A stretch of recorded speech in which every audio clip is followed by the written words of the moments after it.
Good evening. I am Xavier Salomon. I am the Peter J. Sharp Chief Curator at the Frick Collection, and welcome to this first episode of Cocktails with a Curator.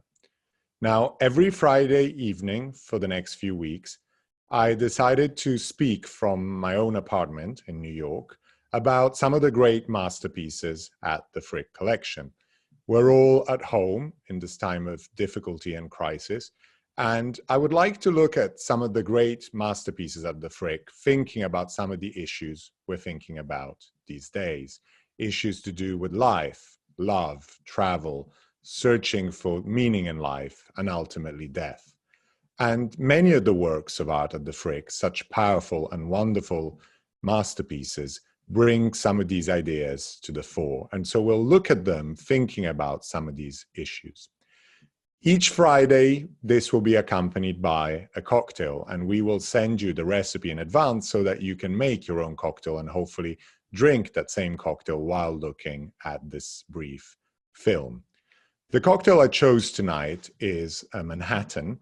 This is not only because a Manhattan is one of my favorite drinks, but also to celebrate the island of Manhattan and the city of New York, and at this incredible time of difficulty, to celebrate the heroic struggles of so many people here fighting against the virus and the difficulty of the situation. So I would like to raise a glass to that, and I hope you will all enjoy your Manhattan and think of this incredible city as I talk about one of its great treasures. Tonight I will talk about what is arguably the most famous painting at the Frick Collection, Giovanni Bellini's St. Francis in the Desert, which has hung on the same wall since Henry Clay Frick acquired it in 1915 from a private collection in England. It sits at the heart of the Frick Collection in the living hall, surrounded by two portraits by Titian, and it has hung on that wall since 1915, as I say, for more than 100 years. It is an extraordinary work of art. It is also, in many ways, a rather mysterious work of art. We don't know who it was painted for and why precisely. We don't know the exact date of it. We don't know what it represents exactly, and lots of theories have been put forward. But we have a sense of a few of these questions, and I will talk a little bit about its history before talking more generally about its wider significance as a great work of art. The painting first appeared in 1525. A man called Marcantonio Michiel wrote a list of paintings in various private collections in Venice. And in the house of Taddeo Contarini, an aristocrat from the time, in his palace, which is close to the church of Santa Fosca, he first described the St. Francis in the Desert in one of the rooms of that house. But Michiel also tells us that originally the painting had not been painted for Contarini, but for a man called Juan Michiel, who was a citizen of Venice, of whom we know quite little. And we don't know why Juan Michiel ordered the painting. Is this a private devotional work, or is this an altarpiece for a private chapel or for a church in Venice? One of the most interesting theories that has been put forward is that Michiel may have originally intended the painting for the monastery of San Francesco del Deserto, which is a Franciscan monastery on a small island in the lagoon outside of Venice, still to this day a very secluded place. And of course, this painting showing St. Francis in a deserted desert-type landscape would have been particularly appropriate for a church like San Francesco del Deserto. But of course, if it was destined for that church, it didn't stay there for long because, as I said, already in 1525, the picture had moved to a private collection in Venice, the collection of Taddeo Contarini. Bellini prominently signed the picture in the lower left corner of the painting, of the panel. This is a small piece of paper painted in trompe-l'oeil, as if it was a real piece of paper, on these two branches of a bush. This in Italian is called a cartellino, small piece of paper. And on it, Bellini proudly signs this work, which he painted probably in the mid-1470s. The painting focuses on the religious figure of Saint Francis of Assisi. a Christian Catholic saint who lived in the Middle Ages in central Italy. He was born in 1182 in the town of Assisi, and he died there in the same town in 1226. Francis, in Italian Francesco, was the son of a prominent merchant from Assisi who had a lot of business with France, hence his name Francesco, which refers to the name of France, the word France in Italian, Francia. Francis grew up as a spoilt, rich kid, but as a young man, he decided to give all of that up. And after a miraculous vision in the church of San Damiano in Assisi, he decided to renounce his wealth and follow a life of poverty, chastity, and obedience. He created his own religious order, which was approved by the Pope during his lifetime, and took the name of Franciscan Order, which exists, of course, to this day. The key event in Francis's life, however, took place in 1224. At that time, Francis had taken refuge in a desolated place in the mountains, the Apennines, outside of the city of Arezzo in Tuscany. This is a place called Mount Laverna, this sort of rocky outcrop in the Apennine. And while meditating and praying there, Francis received a vision. And that vision bestowed on him the wounds of Christ, the wounds that Christ had received during his passion at the time of the crucifixion. So coming back from Mount Laverna, Francis had the stigmatas, the wounds in the hands, the feet, and the chest that Christ had received. And this made him a new Christ, a new figure who was sharing with Christ the suffering of Jesus Christ. This is a very commonly represented scene in the Middle Ages and the Renaissance. And here you see one of the frescoes from the Basilica of St. Francis in Assisi, the church where Francis was eventually buried after his death. But Bellini chooses to represent this in a very different way. Here is Francis, his hands open, arms open, standing in this rocky area, which reminds the viewer of Laverna. And in many ways, the rocky outcrop is very much like Laverna. And you can see to the right the cave in which Francis presumably lives, with some symbols of his inhabiting that space, a lectern, a skull, a cross. But then, of course, to the left, this opens up to a beautiful landscape, very different from the rugged landscape of Laverna. And the vision that Francis is experiencing is very much in Francis's own mind. You see this divine light coming through the laurel tree at the top left. But apart from that, we don't see and we don't experience what Francis is experiencing. This is a painting that is very much about the power of light, but at the same time, it is about the role of man in nature. You see to the right some of the details of Francis inhabiting this area. He's left his clogs to the side next to this beautiful detail of a small fig tree that is sort of sprouting from the ground and some small blue flowers. And of course, everything about this painting is about spring, is about the time of year we're living in right now. It's about the flowering and the sort of budding of trees.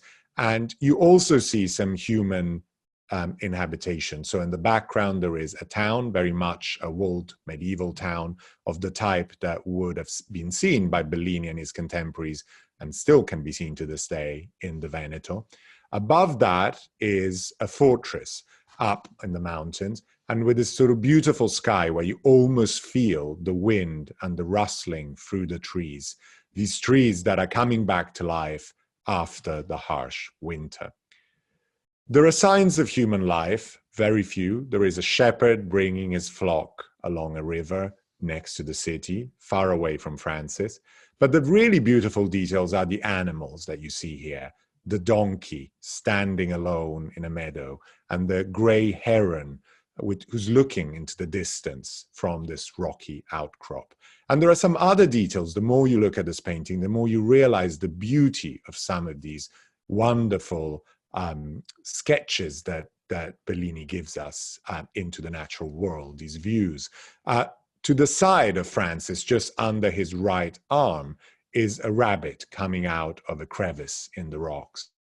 Favorite detail, which is actually quite hard to make out, is in the left-hand corner, you see a sprout of water, and under it, a little kingfish drinking probably that water or looking up to that water. And it's very hard to make out in the painting, but you can look at it closely in detail. Francis is at the center of this. And Francis was a saint, a thinker, a philosopher who really thought of nature as a creation of God. And I think in many ways, Francis, to this day, is one of the great heroes of the natural world, of the world we live in, and someone who talked and wrote extensively about the world that surrounds us. We're now living in this situation. We are locked at home, most of us, because of a natural occurrence. An epidemic, a virus, is part of nature. And we understand nature in a very different way. We often forget about nature. But by doing this, by stopping what we're doing, a lot of nature is coming back. Animals are coming back into the cities. There's been descriptions of various types of animals and plants kind of coming back to life as we don't travel as much, as we stay stationary within our homes. And one of the great meditations of St. Francis is precisely this role of the human being within nature. St. Francis wrote the Canticle of Creatures, which is a poem, a prayer, a very beautiful meditation on this issue. And I think the painting in many ways reflects the Canticle of Creatures. Now, this is not necessarily about religion. You can be a non-religious person, as I myself am, to understand that this is a text about broader issues. And so I would like to share that text with you this evening and look at this painting while I read the text, thinking about the elements that Francis writes about and how Bellini beautifully, poignantly captures them in this painting. Now, the Canticle of Creatures is very much a poem about nature and about the human role within nature. Francis writes, "Most high, all-powerful, good Lord, all praise is yours, all glory, all honor, and all blessing.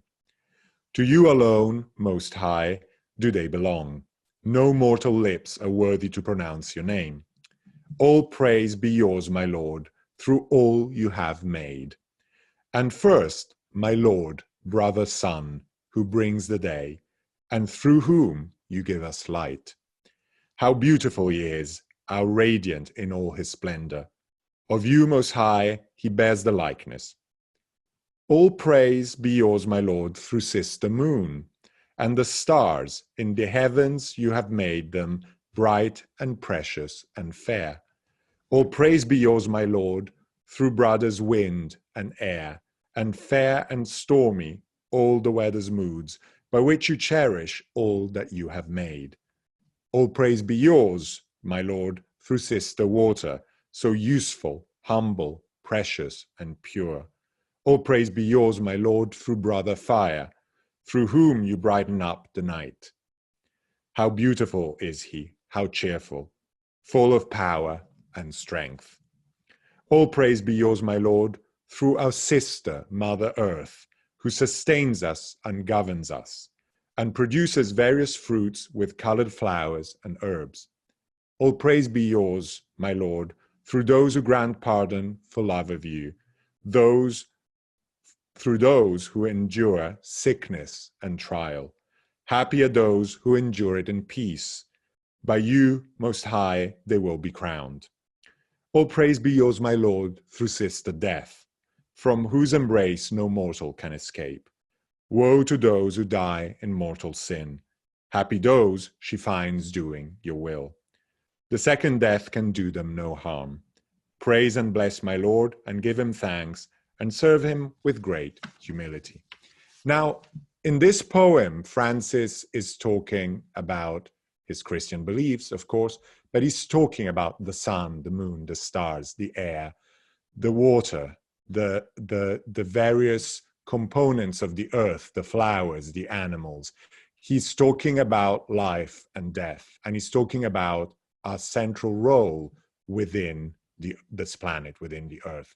And that, I think, it's a role that we're reconsidering right now. From our homes, we're all thinking about that. We're thinking about the nature that surrounds us, the beauty of nature in these gorgeous spring days, but also the danger of nature through the virus we're all trying to escape.